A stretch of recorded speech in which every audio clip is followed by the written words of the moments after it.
ছয়টা শিক্ষা উল্লেখ করা হয়েছে, এর আলোকে মুসলমানকে মুনাফিককে সেটা নিরূপণ হবে। এই জন্য আল্লাহ তাআলা শেষে এটি উল্লেখ করেছেন। এই 7টি শিক্ষাকে ধারণ করে আমরা আমাদেরকে ভালো মুসলমান হিসাবে গড়ে তোলার চেষ্টা করব, আমাদের জীবনকে সাজাবার চেষ্টা করব।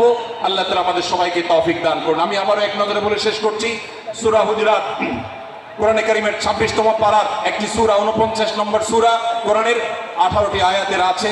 প্রথম থেকে 5 নম্বর আয়াত পর্যন্ত আল্লাহ রাসূলের সাথে আদব লেহাজ বজায় রাখা, শিষ্টাচার মেনটেন করা এবং সম্মানীয় ব্যক্তিদের সাথেও এখান থেকে আমরা শিক্ষা নিয়ে আদব লেহাজ বজায় রাখা, তাদের সামনে আগ বেড়ে কথা না বলা, আগ বেড়ে কাজ না করা, উচ্চকণ্ঠে কথা না বলা, এই শিক্ষা আল্লাহ দিয়েছেন।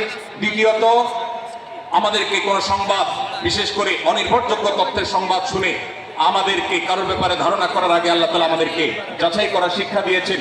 আমরা যেন গুজবে, আমরা যেন ধারণা প্রসূত কোনো তথ্যে আমরা যেন কান না দিই, সেই শিক্ষা আল্লাহ আমাদেরকে দিয়েছেন। এটি 6 থেকে 8 নম্বর আয়াতে, 9 থেকে 10 নম্বর আয়াতে আল্লাহ তাআলা মুসলমানদের 2 গ্রুপের মধ্যে গন্ডগোল দেখা দিলে মীমাংসা করতে বলেছেন। এবং 4 নম্বর শিক্ষা 11 নম্বর আয়াতে বিদ্রুপ করতে নিষেধ করেছেন আল্লাহ তাআলা, কারণ নাম ধরে ব্যঙ্গ করাকে হারাম করা হয়েছে। এবং 5 নম্বর শিক্ষা 12 নম্বর আয়াতে আল্লাহ তাআলা দিয়েছেন, কারোর প্রতি মন্দ ধারণা করা যাবে না, কারোর পেছনে লাগা যাবে না, এবং কারোর মন্দ নামে কাউকে ডাকা যাবে না, কারোর সমালোচনা তার পেছনে করা যাবে না, এগুলোকে হারাম করা হয়েছে।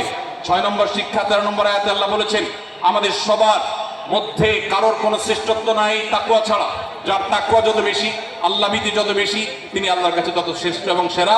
7 নম্বর সর্বশেষ শিক্ষা হলো 14 থেকে 18 নম্বর আয়াতে আল্লাহ রাব্বুল আলামিন ঈমানদারদের আলামত, মুনাফিকদের আলামত উল্লেখ করেছেন। সেখান থেকে শিক্ষা নিয়ে আমরা আমাদের ঈমানকে পরখ করার চেষ্টা করব, আমাদের আমলকে পরখ করার চেষ্টা করব।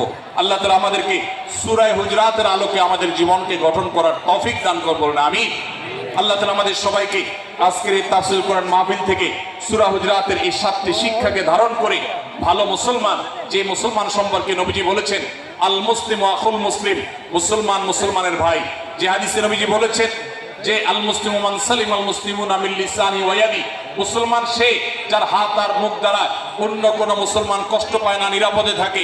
আমরা আমাদের সমাজকে শান্তিপূর্ণ সুশৃঙ্খল রাখতে হলে আমাদেরকে মুসলমান হতে হবে, ভালো মানুষ হতে হবে। আমাদের হাত মুখ দ্বারা কেউ কষ্ট পাবে না, কারোর হক নষ্ট করব না, কারোর অধিকার নষ্ট করব না, কারো কষ্টের কারণ হবে না, কাউকে আঘাত করব না, কাউকে গালি দিব না, কারোর কোনো প্রকার অধিকার খর্ব করব না, জুলুম করব না।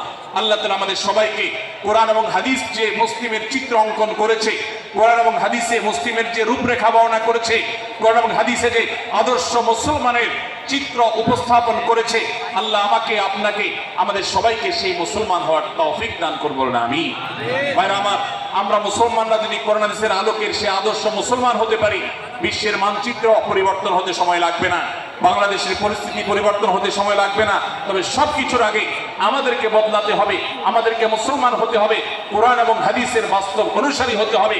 প্রকৃত কোরআন হাদিসের অনুসারী হতে পারলে ইনশাআল্লাহ ইসলামের জয় হবে, কোরআন হাদিসের বিজয় হবে, মুসলমানদের বিজয় হবে, মুসলমানদের দুর্দিনের পরিবর্তন আসবে।